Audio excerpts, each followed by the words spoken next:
everyone. So I thought I'd do a vlog because I haven't done one for a while, and I just thought I would do so because I thought about doing just a sort of talky video just to sort of let people know what I'm up to at the moment. But then I thought, no, I've got such lovely horses to show you. I'll do little clips of video and put them all together and make a little vlog. So just to sort of catch up, I have been doing quite a lot of stuff. You know, just sort of getting back into the flow of things, because at the start of the year, or the sort of first sort of couple of months, I had quite a lot of new things to get used to with Brexit and everything. Then I sort of got into my stride and sold loads of horses, so that wiped me out of stock. So then I obviously had to go and find more horses, and that's not something that I rush into doing. I wait and find the right ones, and you know, make sure that I've tried and tested them, and you know, made sure that they're suitable for the purpose. And I've also been training this lovely boy. So this is my own Morante. He's a warlander, 7 years old, and I bought him about a year and a half ago. So he's only really been doing proper dressage from that sort of time. I had to take quite a long time in sort of redoing all the basics, because he came with, you know, all the sort of Spanishy kind of way of going, and with him that meant that he could only really do piaffe and Spanish walk, which is lovely, but we're not really ready for that.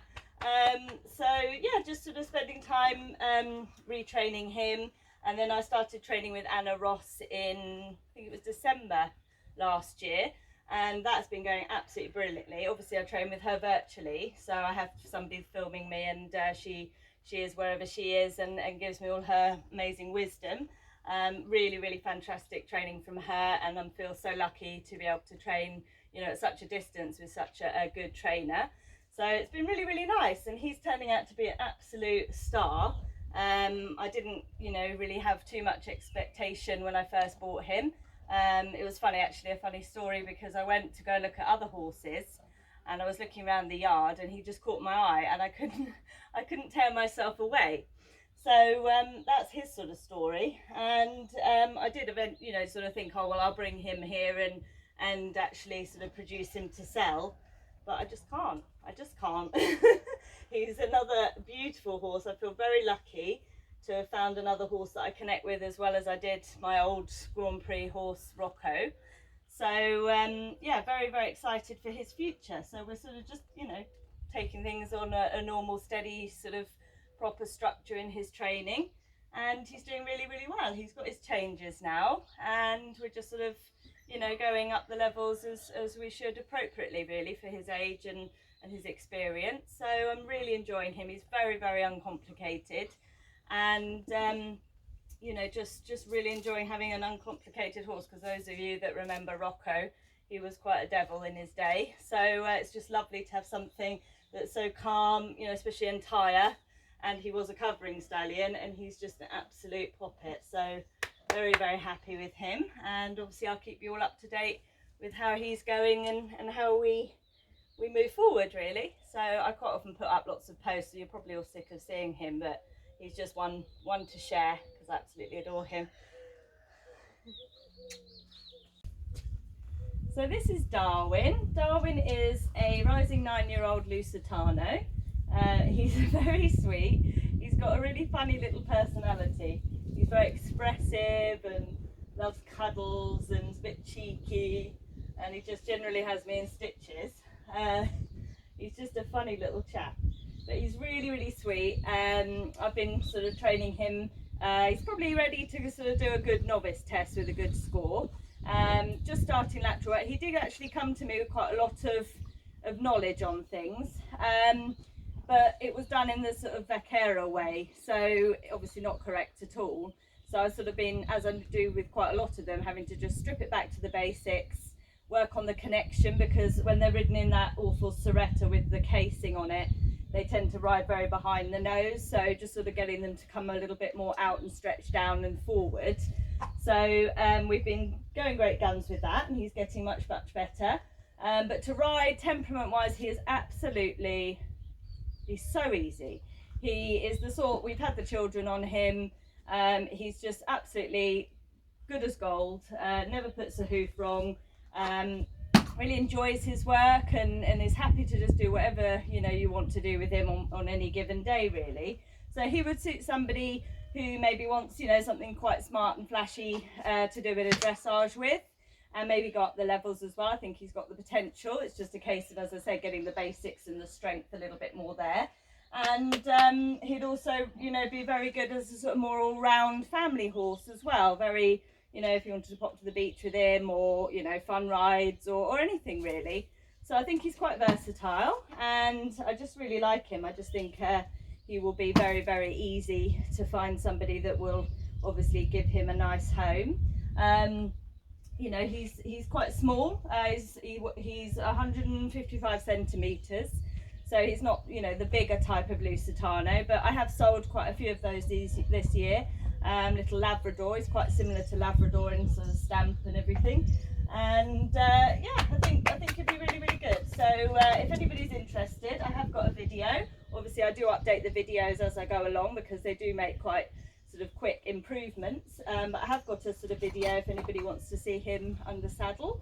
And please just drop me a message or go to the website and contact me through there. The website is www.dominiquedressage.co.uk. So I'll also attach a little bit of a video of him working, and hopefully his ride home will come up soon, because he's a real sweetie.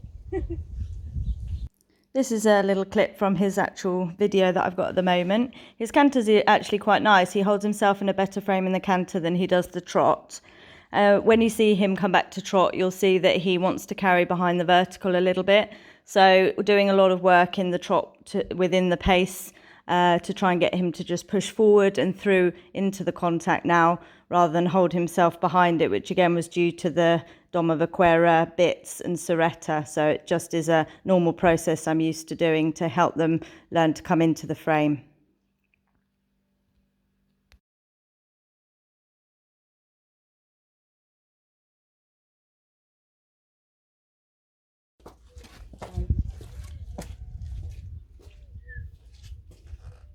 And this one is Sisu. He isn't a sales horse, he's actually here as a training livery. As you can see, he's a rather big lad.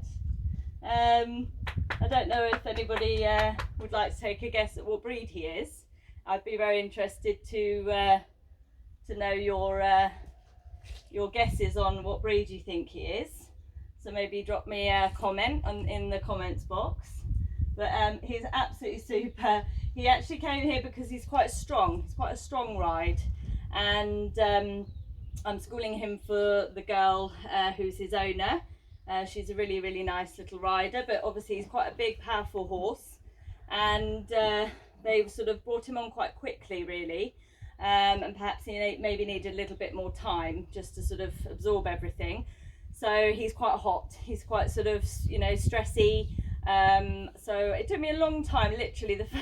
The first day I rode him, I just thought, oh my God, what have I taken on? Because although he's not crazy, dangerous or anything like that, he just is a goer. He's just always on. So we had to sort of learn a slow button, and took us quite a long time, literally just going around the school, trot, walk, walk, halt. You know, those sort of things for probably the first month, really. And then he started to get it, and he started to stretch, and he was ridden quite a lot in the double bridle, which, you know, was almost a necessity for her, because, you know, she couldn't hold him together for a test and things. So I'm trying to just bring everything back to the snaffle bridle, which is all going really well. I can get him in a really nice canter now, without too many explosions.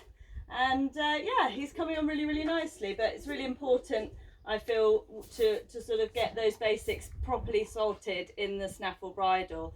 This sort of horse I don't feel needs the double much at all, because it just makes him come so sort of doubled up, and it doesn't show off his real scope and his paces, and it just makes him super nervous. So, you know, encouraging him now to stretch down, become stronger in the hand, but in a good way, you know, taking me forward. And he's really, really good. But I mean, he's got a lovely temperament. So I think that's been our saving grace, of not having him too far the other way, that it was sort of irretrievable. But when I tell you it was a difficult horse to start with, it was a difficult horse, but he's really coming on. I've got a really nice bond with him now. He's starting to enjoy his work a lot more, a lot less stressy, and really the sort of canter was the biggest problem. We would you'd ask for canter and it would just be ooh, and he'd just get really upset and stressed, and the more you asked, the more he got in a state. So it's just, you know, just doing, as I said in the beginning, loads of basics, lots of transitions. I mean, transitions obviously are always important, but with him even more so. You've got to always make sure that he's with you every stride, otherwise it's just, by the time, you know, because he's so big, by the time you've thought, oh, he's got away from me, he's really got away from you. So just bringing it all back and getting all nice calm work going on. And his rider has been coming for some lessons, so we're sort of just doing a bit of a sort of takeover now. She's starting to come and do some riding so that I can obviously you know, hand over a little bit of the skill that's needed to sort of keep him where he needs to be and keep him happy and keep him calm without the tension creeping in. So it's a long work in progress. It's not something that, you know, you can change overnight. It's just going to be a steady progress, and really making sure that he's okay with everything, and everything you put back in is put back in the correct way. Otherwise, you know, it gets a bit like that and it's really not good. And she wants to compete him, not super high level or anything, but just to take him on, you know, and enjoy her young rider stuff. So it's really important that he can manage that, and especially in the sort of when you put him back into the competitive environment, you know, that he doesn't sort of blow his brain again and get all upset and stressed. So we're working on it, aren't we, Sisu? And he's just really good, but he is a big boy. I mean, I'm used to Rocco, but he's a big lad. So let me know, guesses please, what breed do you think this one is? So following on from what I explained before, this horse needs a lot of suppling work. He needs a lot of calming work, you know, stuff that makes him just relax a little bit. Before, he wouldn't even walk like this. He was just so choppy, and he was just, you know, so disconnected and just always anticipating as if I was going to ask him for, you know, a walk to canter or jogging or something like that. So I do a lot of these halts, giving the contact, making sure that when we stop, I can give the contact away and that he doesn't move off by himself. And just lots of basics, really. I mean, here just doing a lot of the trot, slowing him for a stride or two, making a little half halt and then asking him forward again, all the time encouraging him to stretch. He will stretch down really well now at the end, but the beginning, you know, there's still a little bit too much tension for him to actually sort of drop down and to be able to maintain a rhythm. The canter work there, as you saw, wasn't an explosion, which is one of the rare transitions that he does without explosion. So we're getting there both ways now. At least they're clean and they're sort of going in nicely and, you know, not rushing off afterwards. I have to keep the canter quite small and short and not do too much of it, because otherwise he tends to get away. So just doing sort of, you know, half a 20-metre circle, then back to trot again, or sort of just trying to make a slightly bigger turn and just having him stay in this sort of steadier rhythm, which he now does. But last week even was still very over the top. So we're just getting there slowly but surely. I think the canter work's been the biggest hurdle for him, because I think the most of the damage was done in the canter. So really just now, you know, focusing and settling down with him and trying to get him to overcome this issue.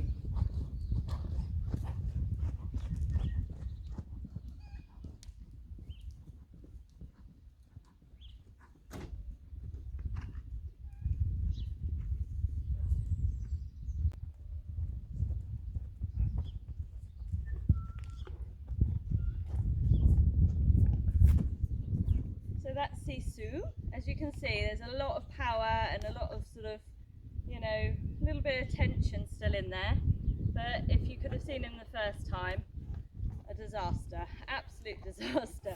But we're getting there now, and it's just important just to keep making slow and correct sort of progression, and just to make him see that the canter really isn't anything to worry about. I think obviously they maybe tried to ask him to do lateral work or over collect or something like that in the double bridle, and he was really uncomfortable. And he just needs to learn that everything's fine, and if he makes a mistake, there's no issues.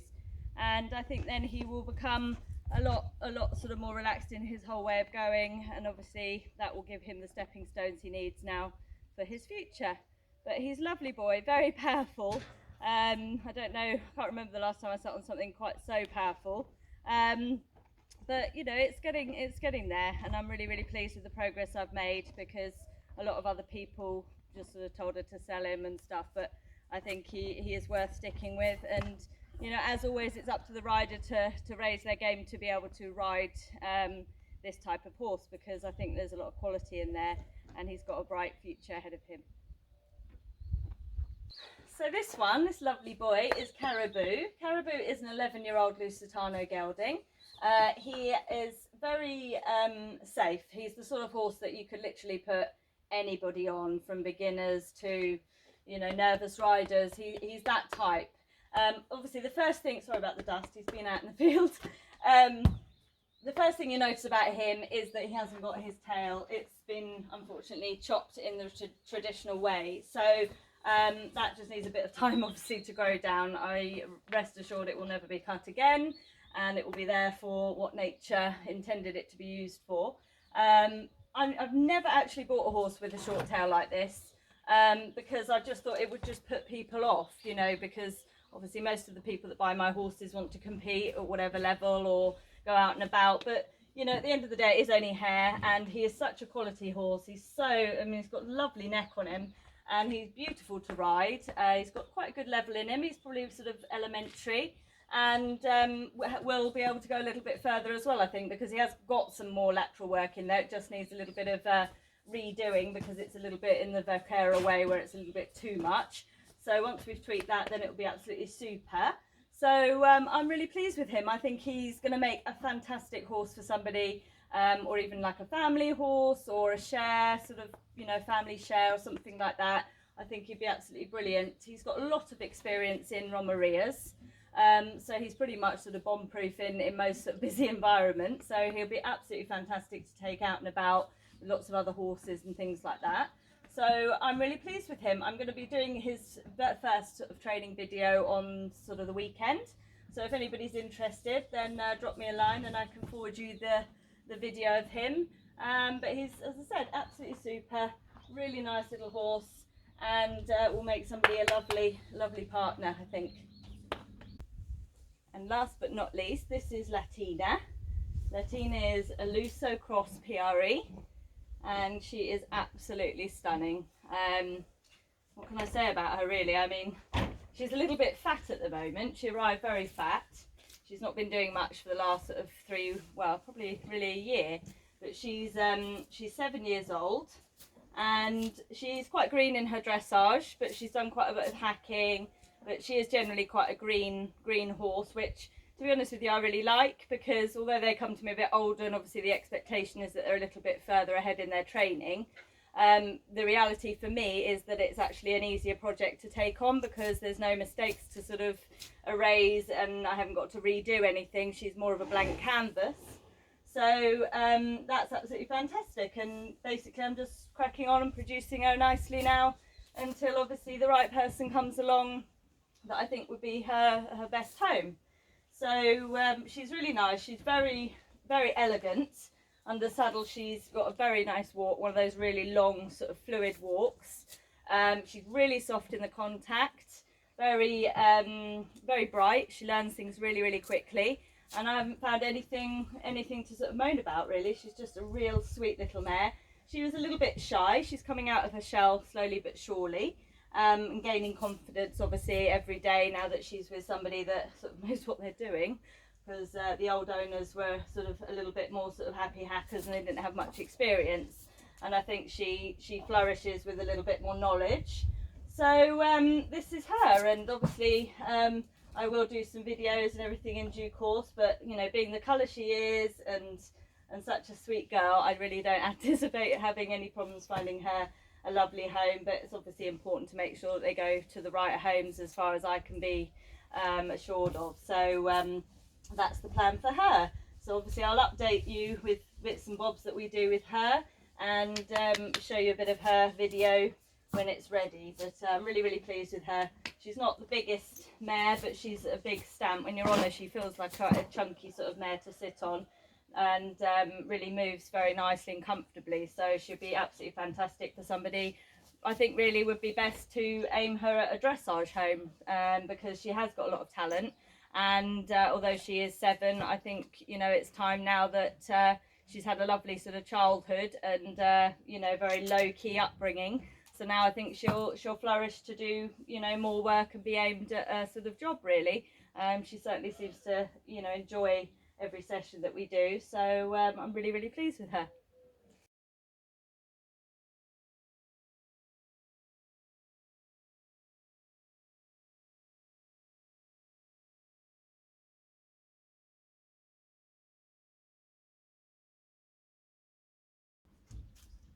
Thank you for watching the Dominique Dressage vlog. I hope you found it interesting, and if anybody's got any questions regarding the 3 horses that I featured that are available for sale, please don't hesitate to contact me and I'll forward any photos and videos. Meanwhile, I'll leave a few clips of my Morante and in our lesson with Anna Ross Davies this week.